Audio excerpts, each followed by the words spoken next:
Media बंधुओं का Bharatiya Janata party मुख्यालय में स्वागत है। बंधुओं, आपका बहुत बहुत धन्यवाद कि हमारे बुलाने पर आप यहाँ पर बहुत महत्वपूर्ण मुद्दे जो जनता के हैं वो जनता के सामने और सरकार के सामने हमारे कहने पर लाते हैं। आपका बहुत बहुत धन्यवाद। आज भी एक महत्वपूर्ण मुद्दे को लेकर हमारे बीच में है हमारे प्रदेश के प्रवक्ता भाई डॉक्टर अभिजीत सिंह जसरोटिया। उनके साथ में है, उनके दाएं तरफ हमारे वरिष्ठ नेता डॉक्टर मैक्सन टिक्कू। अब मैं निवेदन करूंगा भाई अभिजीत सिंह जसरोटिया जी से कि वो अपनी बात आपके सामने रखें। बहुत बहुत धन्यवाद आपका डॉक्टर प्रदीप जी। और मेरे साथ डॉक्टर मैक्सन टिक्कू जी भी इस प्रेस कॉन्फ्रेंस में रहेंगे। देखें दोस्तों, ये बड़ी एक महत्वपूर्ण प्रेस कॉन्फ्रेंस है और क्योंकि एक इशू जो काफी देर से आप लोगों के बीच में है उर्दू को लेकर, उर्दू भाषा को लेकर, उसके लिए मैं कुछ बातें आज आपसे करना चाहूंगा। देखें, जब खासकर इस उर्दू के भाषा के ऊपर जब नायब तहसीलदार की वो एडवर्टाइजमेंट निकली, उसके बाद सबसे पहले संज्ञान लेते हुए, अगर आपको याद होगा, हमारे प्रदेश अध्यक्ष माननीय सत शर्मा जी और leader of opposition Sunil Sharma ji, और उसके बाद मैं भी माननीय उपराज्यपाल जी से मिला। और आपको याद होगा जब हमने उनके नोटिस में ये बात लाई, और इन सब को देखते हुए आगे भारतीय जनता पार्टी का युवा मोर्चा, उसने भी इसमें लोगों के साथ इसके खिलाफ प्रोटेस्ट किया। लेकिन जो सबसे बड़ी बात आती है कि ये जो कंट्रावर्सी, से कंट्रावर्सी बनाया किसने? आज तक तो कंट्रावर्सी नहीं थी। अब इसे पर्टिकुलरली अगर कोई कंट्रावर्सी बना रहा है तो उसके पीछे मंशा क्या है? मैं सभी बंधु, सभी लोग जो जुड़े हैं आप सबके चैनल्स के थ्रू, मैं जरूर चाहूंगा कि थोड़ा सा हिस्ट्री के बारे में मैं आपको बताऊं, उसके बाद बताऊं कि कंट्रावर्सी क्यों स्टार्ट की गई, इसके पीछे क्या सियासी मकसद है लोगों की, और क्यों ऐसा कर रहे हैं, क्यों लोगों को बांटने का काम कर रहे हैं। शुरुआत में करता हूं, अगर आपको अल्लामा इकबाल का शेर याद हो कि मजहब नहीं सिखाता आपस में बैर करना, हिंदी है हम, वतन है हिंदुस्तान हमारा। उन्होंने मजहब को भी कहा कि मजहब के ऊपर हमें आपस में बैर नहीं करना चाहिए, तो भाषा जो एक दूसरे से बातचीत करने का, वार्तालाप करने का एक माध्यम है, उसके ऊपर अगर कोई कंट्रावर्सी करता है या हमें आपस में बांटने की कोशिश करता है, तो मुझे लगता है उस शायर के भी अगेंस्ट जाता है और हमारी सोच के अगेंस्ट भी जाता है। मैं अपनी पूरी प्रेस कॉन्फ्रेंस के बाद लास्ट में पर्टिकुलरली चंद लोगों को चैलेंज करूंगा। अगर वो उस चैलेंज को एक्सेप्ट करेंगे तो मैं उनकी बात मान जाऊंगा, वरना वो मेरी बात मान। इसीलिए आपको ये प्रेस कॉन्फ्रेंस आज थोड़ी सी जहमत उठाकर पूरी सुनना पड़ेगी और मेरे प्रेस बंधुओं को भी पूरी कवर करना पड़ेगा। देखिए, उर्दू का ओरिजिन हिंदुस्तान से हुआ है। अगर आपको याद होगा 15वीं 15th सेंचुरी के बीच में ये दिल्ली के अराउंड के एरियाज में कुछ पर्शियन बोलने वाले लोग, कुछ अरेबिक जानने वाले लोग और कुछ खड़ी बोली जो मेरठ अराउंड के लोगों में बोली जाती है, इन सब के मिशन से उर्दू का जन्म हुआ। और उर्दू को प्रमोट करने में, अगर आपको याद होगा और अगर आप हिस्ट्री को थोड़ा सा खंगाले में, तो आप पाएंगे कि उर्दू को प्रमोट करने में हिंदी के शायरों का और उर्दू के शायरों का, दोनों का बहुत बड़ा रोल है।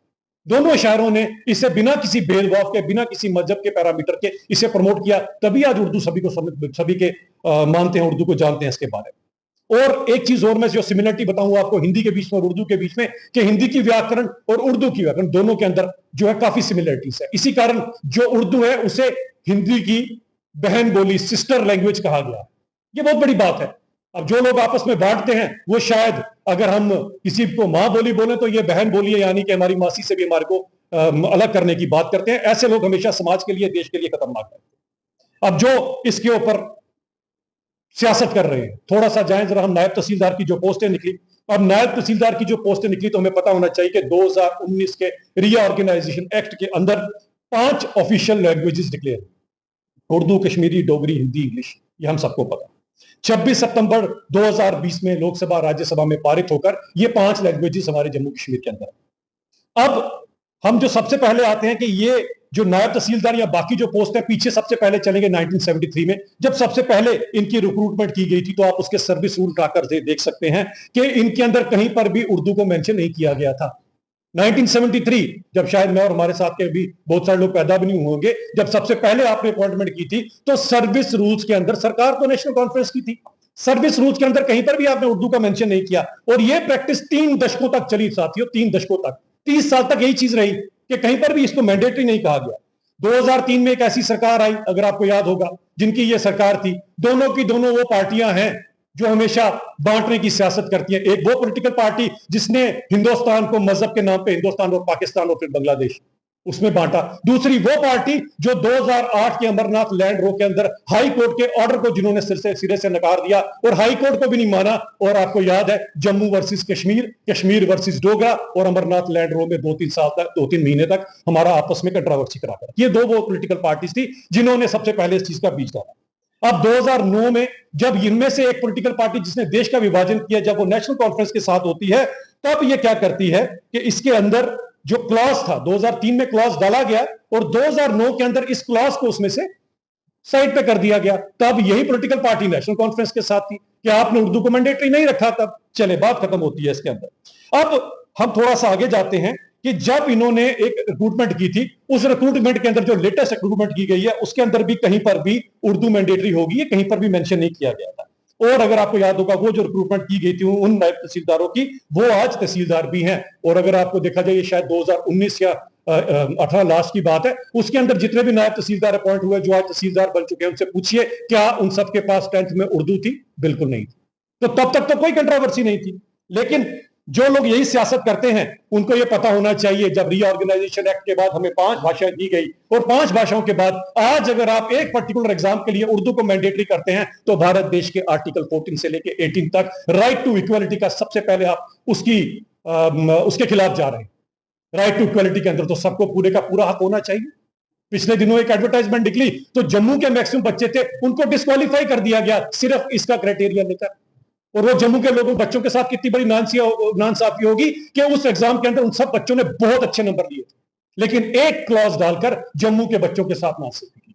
मैं अभी भी जम्मू या कश्मीर की कंट्रोवर्सी के अंदर नहीं आना चाहता। कश्मीर में भी बहुत सारे लोग ऐसे हैं जो उर्दू नहीं जानते, लिखना नहीं जानते, तो उनका क्या होगा? ऐसे बच्चों का क्या होगा? इनके लिए क्या राइट ऑफ इक्वालिटी भारत देश ने जो संविधान किया है, क्या उनका हक नहीं बनता? मैं पूछना चाहता हूं उमर साहब, उनकी सरकार और अपोजिशन वाले जो सारे के सारे आज इसके ऊपर कंट्रोवर्सी कर रहे हैं, क्योंकि 2000 अगर आप 11 के सेंसस उठाकर देखते हैं तो हार्डली 0.6 शायद इतना ही कुछ परसेंटेज है लोगों की जिन्होंने डिक्लेयर किया उर्दू को लैंग्वेज अपना। इतने बड़े 1.25 करोड़ की पॉपुलेशन में से अगर 1% के लोग अगर डिक्लेयर कर रहे हैं, तो आप इसको मैंडेटरी कर बाकी के लोगों के साथ क्या नाइंसाफी नहीं कर रहे? इसका जवाब तो आपको देना पड़ेगा।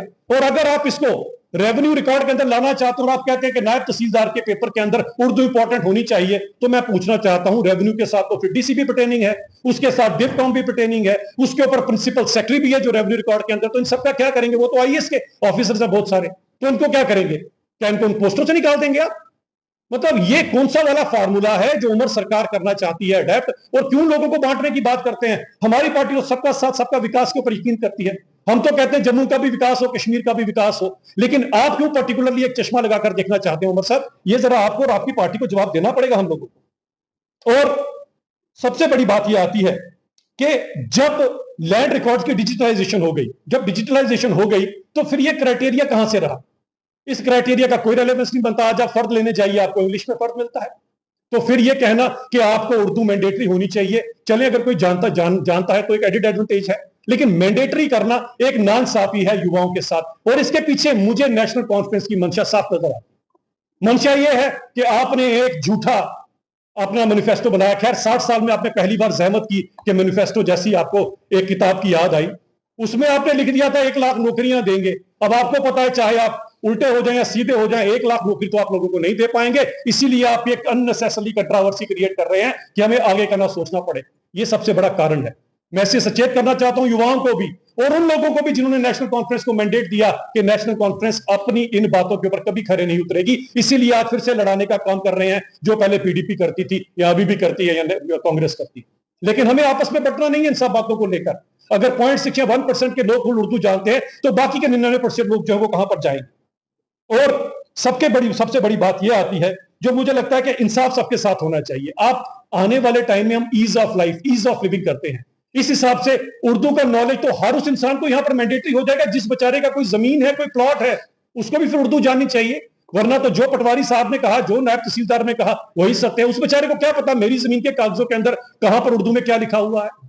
आम लोगों की सहूलियत के लिए जितना सिंप्लीफाई कर सको आप इस चीजों को, वो काम हमें करना चाहिए। क्या मेरी अगर जमीन है तो मुझे हक नहीं है जानने का कि मेरी जमीन के जो कागज है वो मेरे नाम से या मेरे दादा परदादों के नाम से बोलते हैं कि नहीं बोलते हैं? या उसके लिए मुझे पर्टिकुलरली किसी एक इंसान को, किसी पटवारी साहब के जाके हाथ जोड़ने हैं या किसी के हाथ जोड़ने हैं कि जनाब देख के तो बताइए कि मेरे टिबड़े में क्या लिखा है, मेरी कुंडली में क्या लिखा है? ये तो किसी तरह से भी सबका साथ सबका विकास वाली बात ना हो। इस हिसाब से तो सारे के सारे जम्मू कश्मीर के लोगों को अपनी जमीनें को देखने के लिए, जानने के लिए उर्दू सीखना पड़ेगी। हम तो डिजिटलाइजेशन करके भारत को आगे लेकर जाना चाहते हैं, आप हमें पीछे धकेलना चाहते हैं।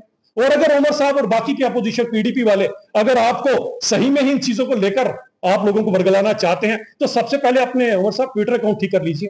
ट्वीट क्यों इंग्लिश में करते हैं आप? उसे भी उर्दू में कीजिए।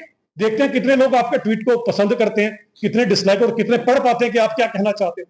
खुद की भाषा लोगों तक पहुंचानी है तो आपको ट्विटर इंग्लिश में चाहिए। अगर पीडीपी को अपनी बात लोगों तो आपको ट्विटर इंग्लिश में चाहिए। लेकिन अगर लोगों की सहूलियत की बात है तो एक ही लैंग्वेज चाहिए ताकि वो वाला बैरियर क्रॉस हो, उसके बाद ही लोग आगे जाएंगे। ये सबसे बड़ी नाइंसाफी है। मुझे लगता है इसके ऊपर संज्ञान लेकर सभी लोगों को इसके साथ खड़ा होना चाहिए। और मैं चैलेंज के साथ कहना चाहता हूं, अगर ये अपने ट्विटर अकाउंट चेंज कर सकते हैं तो मैं इनकी बात जरूर मानूंगा। बहुत बहुत धन्यवाद। आपने कहा सवाल रहेगा, मेरा डिप्टी सीएम का ये कहना था कि अवाम को शुक्रिया अदा करना चाहिए उमर अब्दुल्ला साहब का, कितने समय के बाद जो है उन्होंने नौकरियां लाई है, नोटिफिकेशन जारी किया है। उन्हें शुक्रिया अदा करना चाहिए कि आपके बारे में जो है वो इस समय उमर अब्दुल्ला साहब बोल रहे हैं।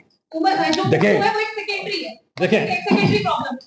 देखें, शुक्रिया तो लोग बेचारे अभी तक वो डेली वेजर भी कर ही रहे हैं। इनका वो 2.5 लाख नौकरियां उन्होंने दी थी, 500-700 रुपए के ऊपर लोगों का जो पूंछ उसने का काम किया था, वो भी बेचारे शुक्रिया कर रहे हैं। वो एसपीओ जिनसे 800 रुपए की नौकरी कराई थी 20-20 साल तक, वो भी शुक्रिया कर रहे हैं। ऐसा शुक्रिया तो उमर साहब को मंजूर है। हम तो सबका साथ सबका विकास करते हुए जो 42,000 नौकरियां 2019 के बाद दी गई, वो हकदार को हक दिया गया, एक भी बैक अपॉइंटमेंट नहीं की। सबका साथ सबका लेकिन का प्रोजेक्ट सिर्फ कश्मीर को गया हुआ है, जम्मू के अंदर। देखें, जहां तक केंद्र की बात है, जितना जम्मू का हक बनता है जम्मू को मिलता है, जहां पर कश्मीर का हक है वहां कश्मीर को दिया जाता है। आज तक हमने कम से कम ये काम नहीं किया। वो पर्टिकुलर प्रोजेक्ट हो सकता है वहां जरूरत हो उसकी, जब हमारे को जरूरत होती है तो हमारे पास नहीं आता है। जसरोटी साहब, मेरा सवाल है, मैं आपको याद दिलाता हूँ 2014 का ललकार रैली में प्रधानमंत्री नरेंद्र भाई मोदी जी ने कहा